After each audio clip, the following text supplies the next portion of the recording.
तुषार सोनार. मी कोतवाल नगरमध्ये एक प्लॉट घेतलेला आहे. त्या प्लॉटमध्ये मला बोर मारायची होती. बोर मारण्यासाठी मी जंगमवाल्यांना यांना बोलवलं होतं. त्यांनी एकदा येऊन इथं सगळे पाहणी केली, चेक केला आणि सांगितले आम्हाला की ह्या ठिकाणी इथं बोर मारा, तुम्हाला व्यवस्थित पाणी मिळेल.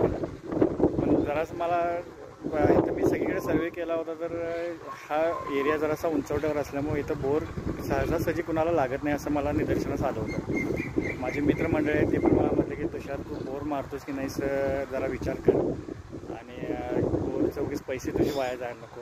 पण तरीसुद्धा मी जंगमवाल्यांच्यावर विश्वास ठेवून इथं बोर मारला आणि त्यांनी हा इथं पॉईंट दाखवला होता. आम्हाला पाणी इथं व्यवस्थित लागलं आहे. त्यांनी सांगितलं होतं इथं 1-2 इंचीपर्यंत पाणी मिळेल म्हणून. आपल्याला 2 इंच 2.5 इंचीपर्यंत पाणी इथं मिळालेलं आहे.